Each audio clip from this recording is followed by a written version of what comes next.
Hola, ¿qué tal? ¿Cómo están? Bienvenidos nuevamente a Psicología sin Barreras, un canal dedicado a la divulgación psicológica. Y en esta oportunidad vamos a continuar hablando de las enfermedades psicosomáticas, es decir, aquellas patologías médicas profundas como pueden ser las diabetes, a las cuales nos hemos dedicado en el anterior video, diabetes, asmas, alergias y tantas otras enfermedades que llegan a los órganos, ¿sí? Productos de causa médica, porque no es que vamos a desconocer la causa médica, pero que a la vez estallan de alguna manera en el órgano cuando un cúmulo de emociones reprimidas no tienen otra vía de escape que no sea la somatización.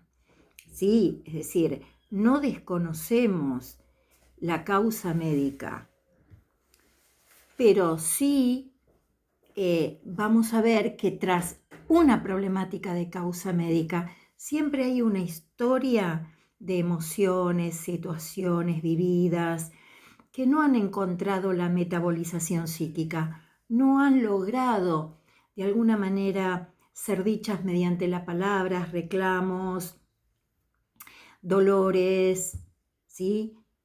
Mediante la palabra, mediante el llanto, mediante la confrontación, no han encontrado expresión y por ende, con el tiempo van tomando un camino regresivo y a la causa médica se le agrega esta historia oculta, ¿sí? Como que van empujando a la enfermedad del órgano.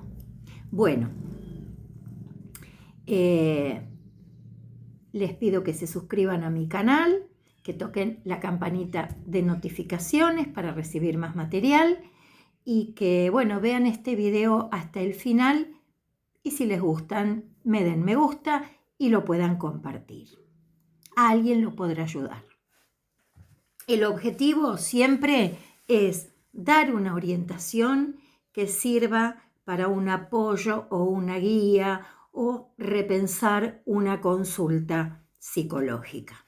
Bueno, sin dilatar más, vamos a hablar del tema que nos ocupa hoy, que es un tema muy sensible porque se trata de una enfermedad que es sensible, el cáncer y su correlato psíquico.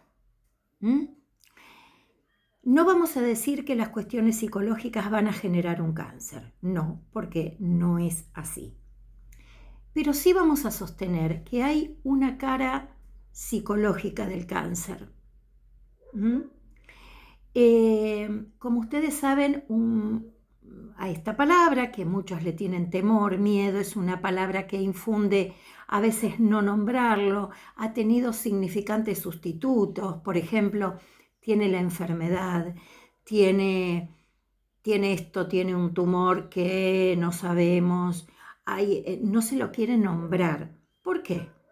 Porque la humanidad, la única significación que le dio al cáncer, por ser una patología médica de difícil curación, ¿sí? Le ha dado la significación de la muerte.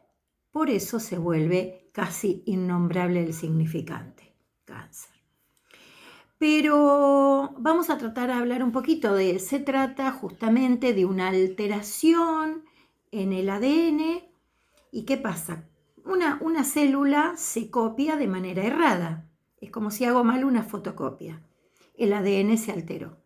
Esto, el organismo tiene ya programado eliminar aquello que se copia mal.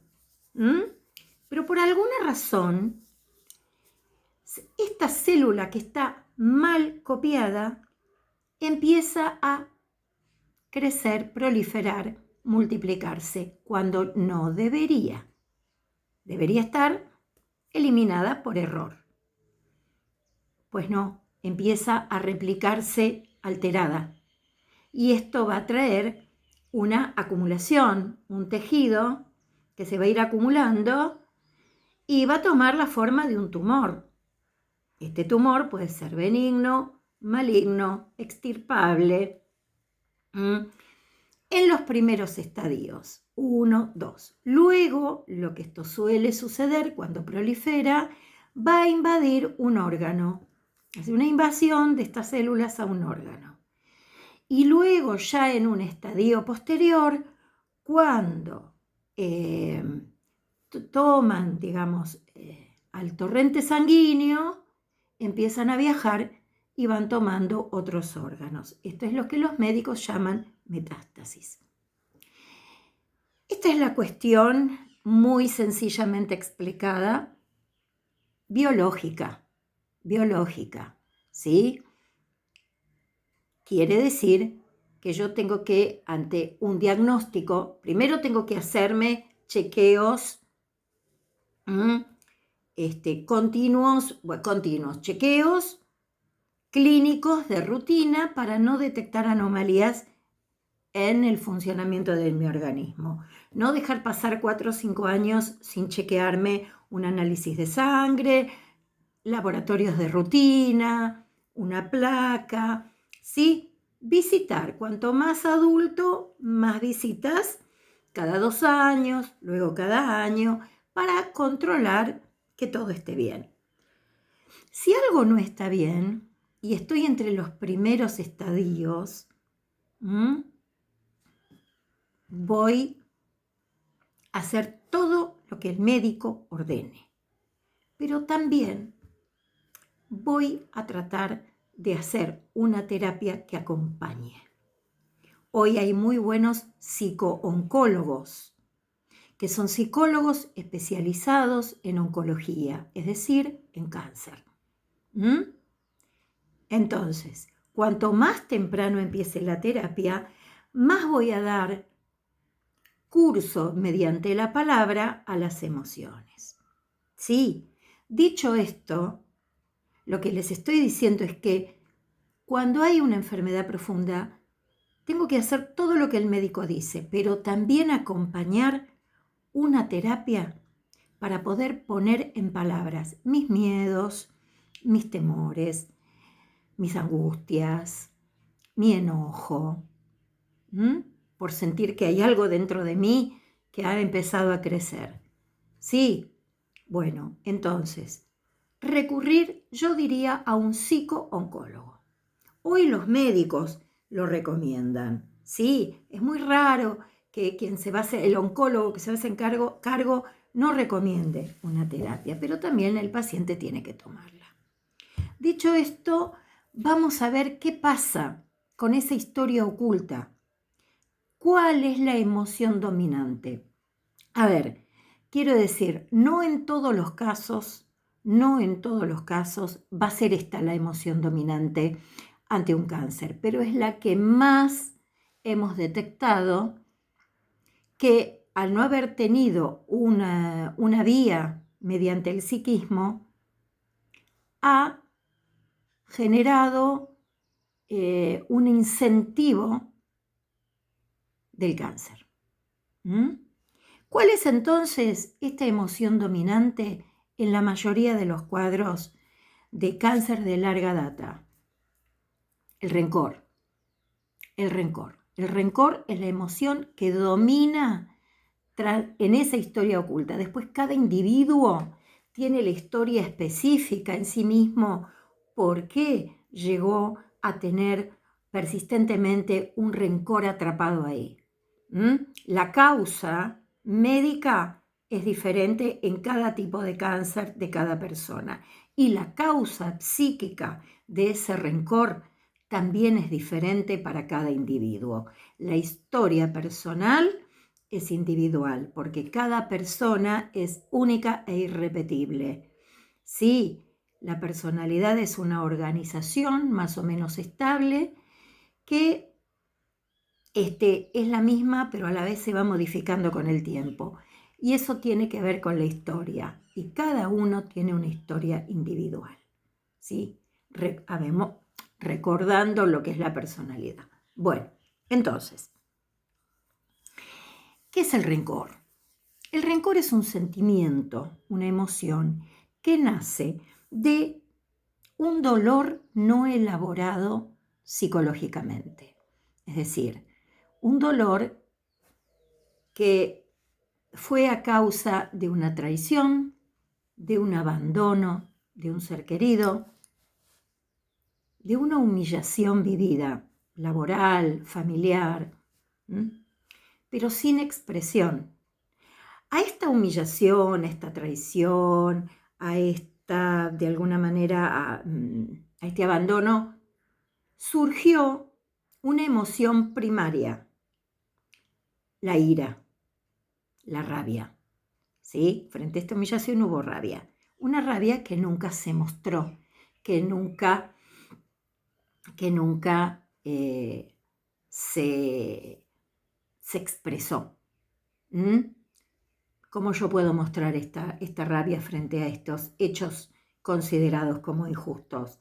Mediante la palabra, mediante la discusión, mediante la confrontación, mediante el llanto, ¿sí? Sacándolo afuera. Esto no sucedió,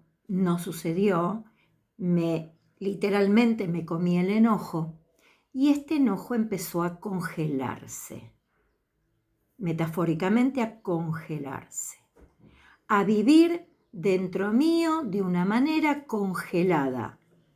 ¿Sí? Y eso es el rencor. Es una manera congelada de un dolor, una herida antigua. ¿Por qué antigua? Porque persiste en el tiempo durante muchos años y se endurece, sin expresión, sin reconocimiento consciente, sin que yo pueda decir, siento un gran rencor y resentimiento porque hace 5 años me pasó esto y no lo puedo metabolizar.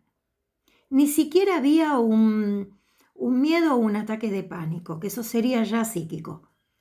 No.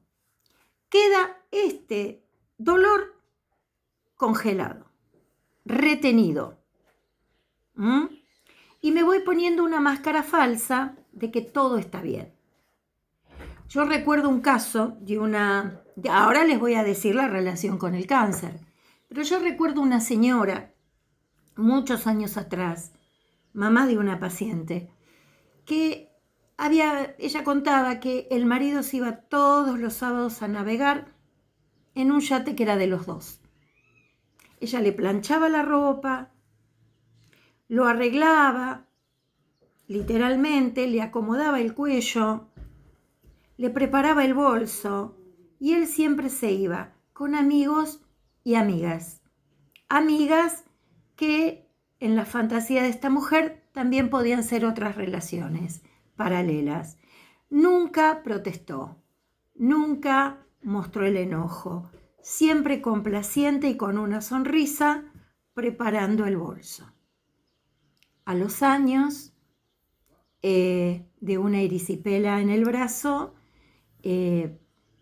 empezó a formarse un tumor y el tumor fue a los ganglios linfáticos y luego hizo una metástasis de la cual falleció, nunca reconociendo esta bronca, este dolor, que nunca a ella le dijera, venís conmigo, vamos a navegar, y que tampoco ella, como dueña también de ese yate, dijera, che, este sábado quiero ir yo con vos. Jamás. Jamás fue invitada y jamás pidió ir, siendo que su deseo más profundo era que su marido la invitara a ella. Pero siempre preparó todo para que él se fuera sin un solo reclamo, con un dolor muy profundo que lo veían sus hijas.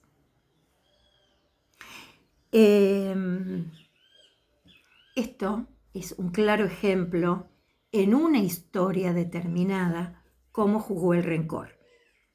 Ahora bien, ustedes me dirán, ¿cuál es la relación psíquica con el cáncer? El cáncer es, en esta historia no contada, una vida detenida, una historia detenida.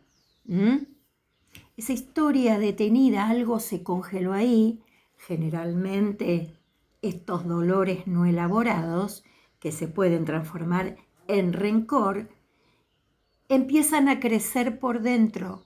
Este dolor congelado, esta vida detenida, que se ha parado el crecimiento de la persona, empieza a crecer internamente, a crecer internamente, y toma una vía de expresión donde no debiera, en las células. Entonces, este rencor, este dolor quedó congelado, nunca lo expreso, estoy con la bronca detenida, me pongo una falsa máscara, pero el proceso, como dice el refrán, la procesión va por dentro. Esto es lo que hay que romper, ¿se entiende? Esta frase tan popular, la procesión va por dentro, es de alguna manera lo que empuja a la proliferación de estas células alteradas, que después pueden aparecer tumores en los tejidos y luego los órganos y luego se vuelve imparable. Más allá de toda la herramienta médica y el esfuerzo médico por encontrar cómo detenerlo. A propósito, recomiendo acá algunas apreciaciones en relación al canal de Metabolismo y Salud del doctor Frank Suárez, que habla de estos temas del cáncer en relación a ciertos paliativos en la alimentación en los primeros estadios. Pero bueno, esto quiero que quede claro. Este crecimiento detenido emocional y vital va a crecer ahí donde no debiera, en células alteradas. ¿Sí? Bien, esta es la relación de esta emoción dominante detrás de las historias de pacientes con cáncer. Algunas formas de expresarse ese rencor puede ser el temor, el miedo, otras emociones asociadas, porque por eso digo, es la historia de cada paciente después, ¿sí? Y la otra vez que yo hice un reel en TikTok, un comentario de una persona fue, ¿y qué me puede decir de los pobres angelitos, los niños con cáncer? Ellos qué no pudieron decir, ¿no? Con cierto enojo me lo decían, y está bien, lo tomo. En la infancia, y este es un tema sí que es muy sensible, porque estamos hablando de la infancia, pero la infancia no quiere decir que no tenga vida psíquica el niño, por más que sea muy pequeño. A veces los niños también sufren humillaciones y decepciones, y el cuerpo infantil, en especial en los primeros años, es más un cuerpo emocional.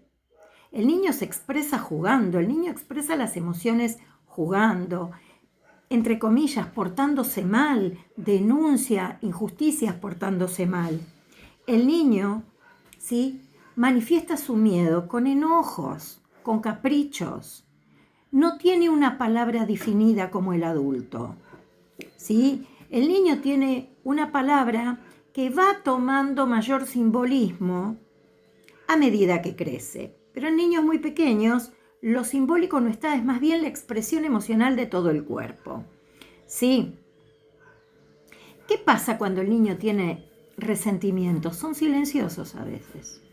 Ante injusticias vividas con sus primeros y grandes amores, sus padres, él considera heridas, tiene heridas también, una mirada, una falta de escucha,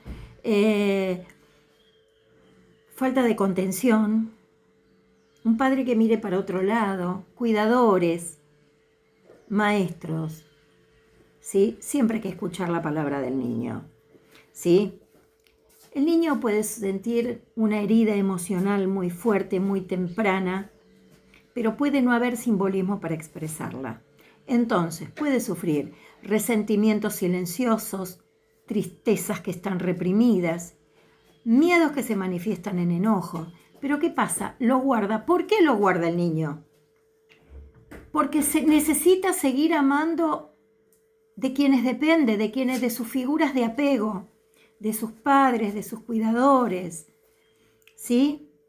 La madre trabaja, queda con la abuela, no sé, se manifiesta con una crianza muy antigua y hace lo que puede, pero el niño puede sentir una herida. Miles de historias pueden suceder en los niños. Y también está la causa médica. Pero ¿qué hay detrás de este empuje, de esta historia oculta que el alma calla? El niño necesita guarda. O sea, hay niños que no, obviamente hay niños que no, que expresan. Es que es lo normal que el niño exprese en el juego, en el portarse mal, en el grito, en el llanto, en los pedidos de auxilio, en las peleas. El niño manifiesta. En el portarse mal en la escuela. Portarse mal en la escuela. Hay que escuchar ahí por qué. ¿Sí? Bien. Esto es expresión psíquica social. Pero hay niños que lo guardan y lo congelan también. ¿Sí? Estos rencores infantiles surgen de injusticias y de deseo de justicia. Ante ser herido, ser humillado, ser desatendido. Entonces ahí es donde este resentimiento infantil, guardadito, esta decepción, pero con amor, o sea, una ambivalencia afectiva, porque sigue amando a quien quizás le pegue, sigue amando al que no lo escucha, ¿sí? Muchos de ellos lo expresan en la escuela y le muestran a alguien que por favor hable con ese padre para que lo escuche. Se porta mal, llega a la adolescencia, empieza a tener relaciones desastrosas, empieza a los tumbos, a enojarse, a pelearse, y todos los cuadros que podamos ver entre la infancia y la adolescencia, pero son expresados hacia afuera. Es como si se le escuchara, mira, ¿me vas a escuchar o me vas a escuchar? Pero hay quienes no. Hay quienes esto queda guardado y detenido en el tiempo. Y estas cuestiones se han visto, sobre todo en historias de pacientes infantiles con cáncer. Entonces, ahí está la relación entre el rencor y el cáncer. El rencor es una emoción congelada en el tiempo, guardadita persistentemente bajo una falsa máscara social. El cáncer es un crecimiento detenido, una historia detenida que empieza a proliferar donde no debe. En la alteración de células que deben ser erradicadas por el organismo y que no se erradican. Esta es la relación oculta que Luis Quiosa teoriza de tanto haber trabajado con enfermedades psicosomáticas. Entonces, bueno, un poco llegamos aquí, ¿para qué? No para nada, no para angustiar, sino para decirles que en la vida cotidiana las proliferaciones de células alteradas, que es el cáncer, pueden aparecer por cuestiones químicas, por cuestiones alimentarias, por cuestiones de una alimentación industrial. Cada vez hay más sintéticos en los conservantes de las comidas, ¿sí? Sería ideal poder volver a una comida sana, natural, hecha por nosotros mismos, ¿sí? Pero bueno, tenemos vegetales con agroquímicos, conservantes con aluminio, etc. Todo esto, el agua misma en ciertas zonas, podemos estar acumulando metales pesados en nuestras células. Todo esto es parte del chequeo médico. es parte del chequeo médico y es parte de la causa médica. Pero también hay una historia oculta que la detona. Y en la mayoría de los casos esa historia oculta tiene que ver con un rencor y una falsa máscara de no reconocerme ni a mí mismo que algo me dolió.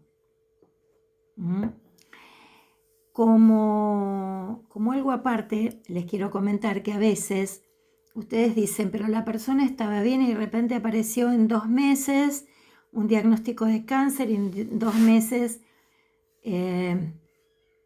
falleció. Le dio tiempo 60 días. Bueno, en esos casos la operación psíquica es que hay una pérdida catastrófica que generó catástrofe mental en el cuerpo. ¿Por qué esa catástrofe mental? Por una situación de pérdida repentina. Puede ser el mismo diagnóstico y la pérdida de salud que genera, ¿sí?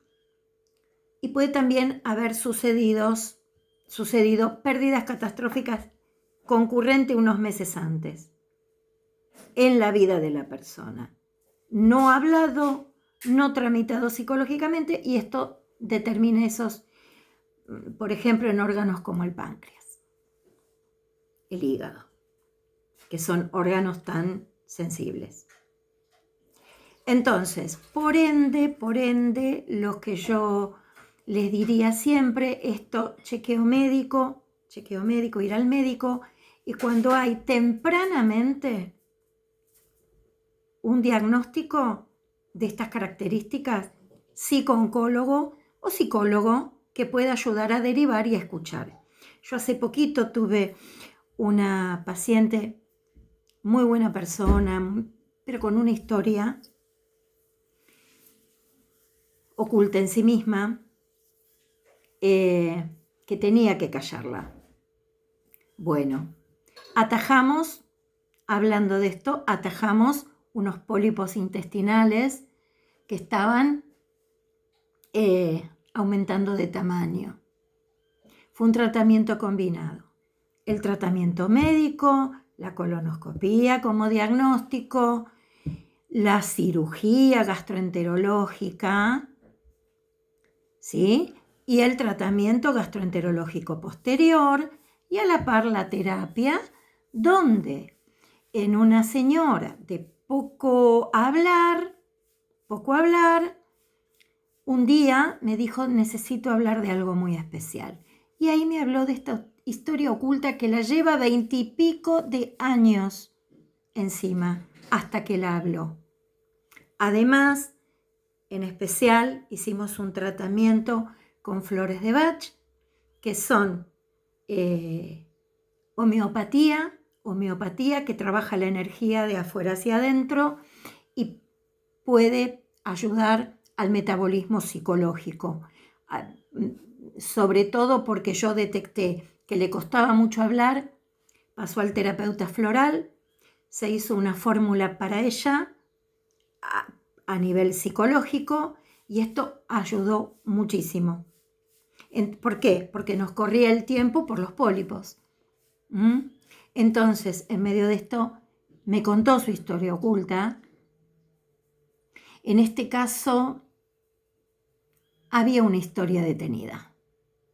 Una historia que no pudo ser y que caló en ella muy profundo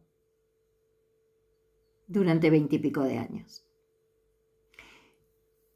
Antes de ayer la llamo, terminó su tratamiento, porque no todo tiene que seguir tratándose, y me dijo lo siguiente: te agradezco por haberme dado valor. Esa fue su palabra.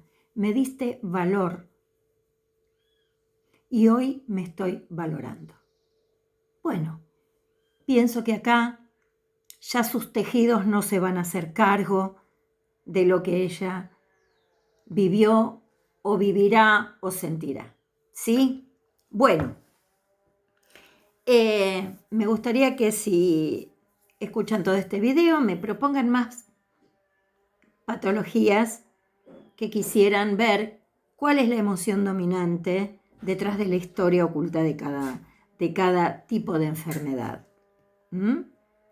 Por ejemplo, el asma está en relación a niños, por eso el asma siempre empieza más de niños, en madres asfixiantes.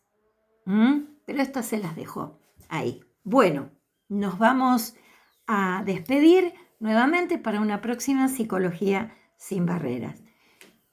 Próximamente vamos a hablar de otros temas, pero cada algunos videos vamos a hablar de ciertas patologías y su correlato psicológico. No, chau, nos vemos próximamente.